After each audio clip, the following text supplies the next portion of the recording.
कहानी, एक नसीहत।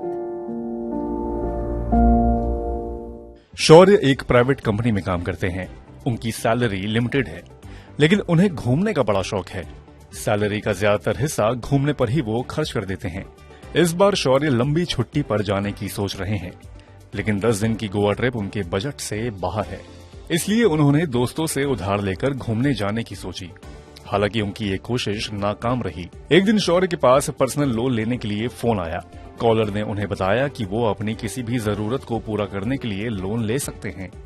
शौर्य ने सोचा कि क्यों ना घूमने के लिए लोन ले लिया जाए। सोचा कि अगले महीने की सैलरी से सारा कर्ज उतार देंगे। अपने मन को समझाकर शौर्य घूमने निकल गए। लेकिन अब ट्रिप से आए 2 महीने हो गए हैं, लेकिन कर्ज का 1 रुपए तक नहीं चुका पाए। बस हर महीने कर्ज की किश्त देते जा रहे हैं। दरअसल शौर्य इकलौते नहीं जो पर्सनल लोन लेकर घूमने जा रहे हैं।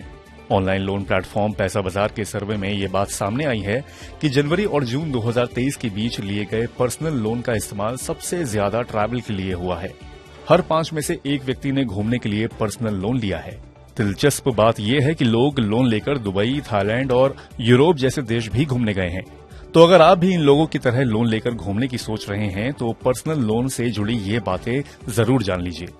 पर्सनल लोन में ईएमआई और ब्याज भुगतान के साथ कई फाइनेंशियल संस्थान अलग अलग तरह के चार्जेस भी लगाते हैं। ऐसे में ग्राहक को उन सभी अतिरिक्त लागतों पर विचार करना जरूरी है जो कुल ऋण राशि का एक हिस्सा है। इन हिडन चार्जेस में भुगतान शुल्क, प्रोसेसिंग फीस, लेट फीस आदि शामिल हैं। इसलिए इन चीजों को चेक करने के बाद ही लोन के लिए हामी भरें। पर्सनल लोन में ज्यादा ब्याज लगता है। पर्सनल लोन की ब्याज दरें 11 से 24% के बीच है। इसलिए इसे लेने से पहले दूसरे विकल्पों की भी तलाश करनी चाहिए। आप होम लोन, कार लोन या फिक्स डिपॉजिट पर लोन लेने की भी कोशिश कर सकते हैं। इसमें आपको कम ब्याज दर पर लोन मिल सकता है।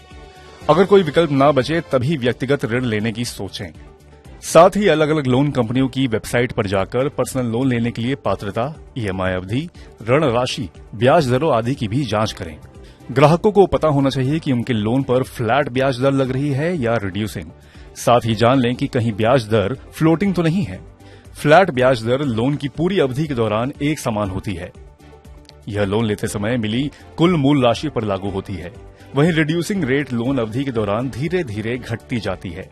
पर्सनल लोन का रीपेमेंट पीरियड अधिकतम 5 साल तक का होता है। इसके साथ ही इसमें इंटरेस्ट रेट भी ज्यादा होता है। इससे उसकी ईएमआई भी ज्यादा बनती है। मोरेटोरियम उधारदाता द्वारा दिए जाने वाली मोहलत है जिस अवधि के दौरान लोन की ईएमआई नहीं भरनी पड़ती है। पर्सनल लोन में कोई मोरेटोरियम नहीं मिलता है। जरूरी काम के लिए कर्ज लेने में कोई बुराई नहीं है, लेकिन इस पैसे से मौज मस्ती करने में भी कोई समझदारी नहीं है। एक कहानी, एक नसीहत।